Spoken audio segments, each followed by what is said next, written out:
Panzer shooting range. In this episode, welcome to Operation Summer, the real story of the King Tiger and its 2 turrets. Wait, it had 2 turrets? Hotline. The developers answer questions that you've left in the comments. But first, let's start with the 29K, the fearsome Soviet glass cannon.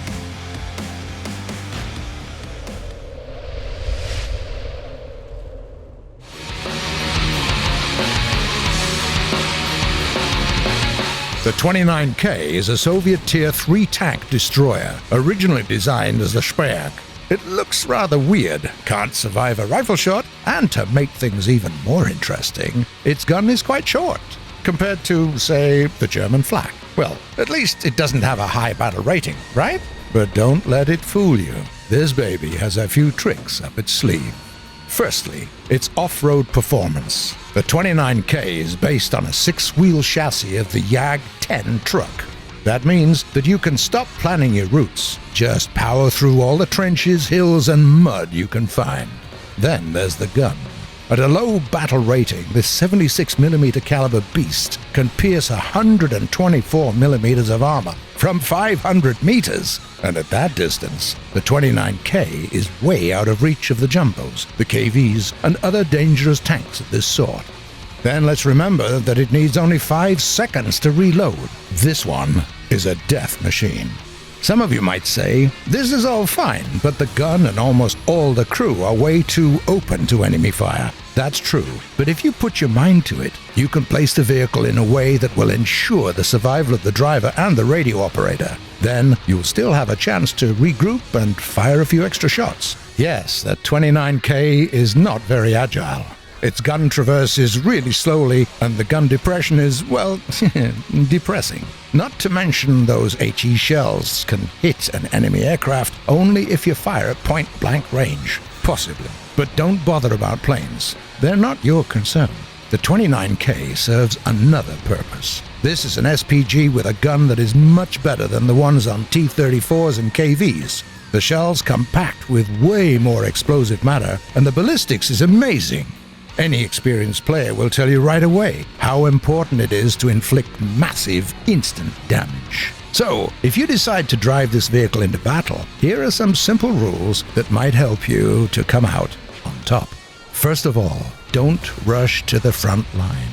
You don't have enough maneuverability or agility. And, well, it's not an ideal place for an SPG with paper-thin armor. Find yourself a good and secure viewpoint, turn around. This way the cab won't be in the way, and fire away.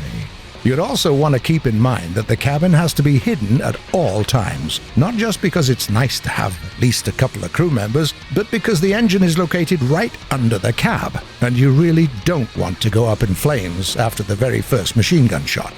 Then there's this common situation when you don't have enough information about the situation on the map. We've all been there. You're driving blindly through the field and your teammates don't bother with spotting enemies. The best solution here is not to rush. Turn around, traverse the gun in the general direction of the enemy, and drive backwards. Sure, it's going to be slow, but on the bright side, you'll be able to fire the very second you spot the enemy. One last thing, keep clear of the artillery and have fun. For many people, summer means holidays, but for others, it's also a perfect opportunity to grab some new, unique war machines without going through too much trouble.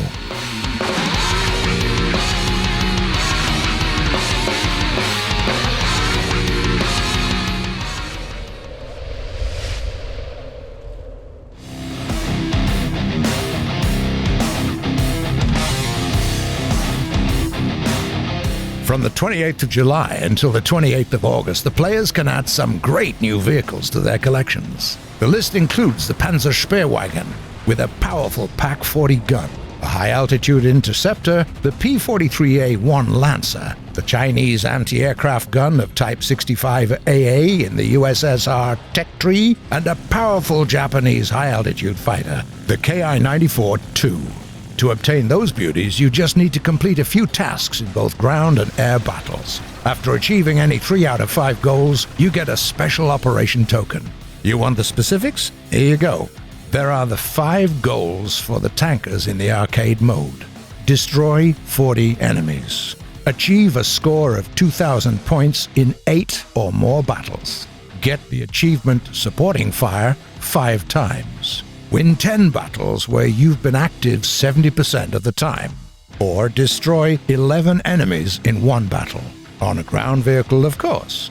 In the RB and the SB modes, the goals are the same, but the numbers are a bit lower. Same goes for the pilots. For example, in arcade battles you'd need to destroy not 40, but 30 enemy aircraft. You have 48 hours to earn each token. It's more than enough to get things done without any haste. The most devoted players will be able to get the tokens from the pilots and the tankers at the same time. There are some minor awards as well. After earning a certain amount of tokens, you'll get some beautiful national decals, power-ups, decorations for your vehicles, and some camouflages. The last one can be earned only through community effort. Yes, your actions determine the prize that every player gets. Just remember these simple rules. First, you can complete the tasks in any random battle except the enduring confrontation missions. Second, you can earn the tokens only playing the machines that are on tiers from 3 to 5. You can check your progress by clicking on your nickname, then Achievements and Operation Summer. And don't worry, if you missed some of the previous tokens, you can always buy them for 799 eagles. Good luck. Now, let's talk about the turrets of the King Tiger heavy tank. As you might remember, for some reason, it had 2 of those.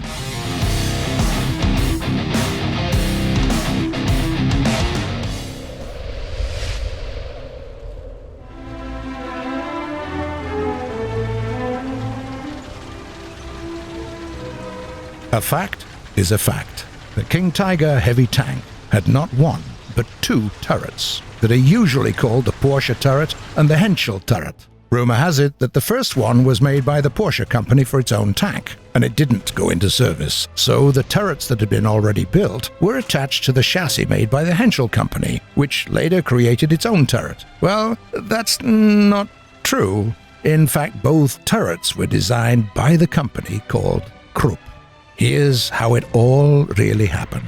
In 1941, the Germans encountered the first T-34 medium tanks and got really excited about them.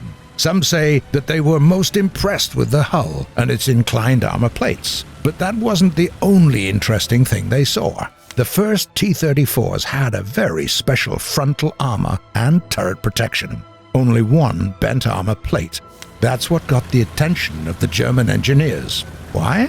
Well, have you ever tried to weld 2 armor plates together? Okay, just believe us. This is really, really hard. So choosing between welding 2 plates and bending 1, the Germans picked the second option. Truth be told, bending plates is not much easier, and the later T-34s actually had their frontal armor made of 3 welded plates. But the Germans didn't care. The turret of the first T-34s was also quite interesting. Okay, it was narrow, offered limited visibility, and was all in all poorly designed. But it also embodied a very nice design choice that the German engineers liked very much. The size of the frontal part was reduced to a minimum. And if we reduce the size of the armor plate, we basically make it lighter, without losing its thickness. So the turret weighed less than the traditional German alternatives, but wasn't less effective. So there was a lot to learn from the T-34. During the time the companies Porsche and Krupp were developing a new heavy tank, the Tiger P, the client wasn't pleased with the old 88mm gun. So it was proposed to replace it with a more powerful solution. It was still an 88mm gun, that much is true, but its length was increased from 56 to 71 calibers. This monster didn't fit into the existing turret, so in 1942 they had to develop a new tank for it. It was based on the chassis of the Tiger P, but the hull was inclined, and in front it only had 1 80mm bent armor plate. The new turret was very similar to what you saw on the T-34. It had the inclined sides, the bent front, the critically reduced gun mantlet, and the back bunker for the ammo. The new tank was called the Tiger P2. By the way, there were 2 variants of the same vehicle. the turret could be placed in the front or in the back. In 1942, it was the most powerful tank in the world, but its gasoline-powered engines failed the tests and the diesel ones weren't ready yet. So the Porsche tanks didn't go into production. But before the project was closed, the Krupp company had already managed to build 50 turrets that somehow didn't have a chassis to be attached to. At the same time, the Henschel company was developing its own tank for the same turret, and here the military also demanded changing something. As a result, the production version of the King Tiger had a 150mm frontal armor instead of a 100mm one. The thrifty Germans mounted the previously assembled turrets to the first 50 tanks, and then switched to the production of the new turrets for the King Tiger, with a 180mm frontal armor. They also had to ditch the idea of bending the plates. In this case, it proved to be an even more difficult task than welding them together. So this is how the King Tiger actually got its 2 turrets.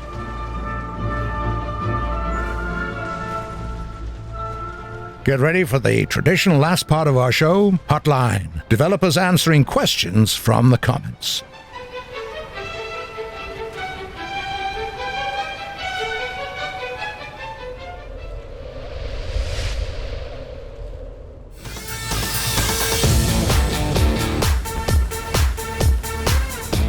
The first message comes from a player called Le Toplash 007.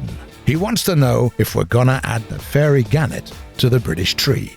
No, we don't plan to, at least for now. The Gannet was a very specific anti-submarine aircraft that didn't even have any guns. Only bombs, torpedoes, depth charges, and rockets. And since we don't have submarines in our game, this aircraft would be pretty useless in battles. And no, at this moment we don't plan to introduce the submarines as well. For that gameplay would be entirely different from what we have now.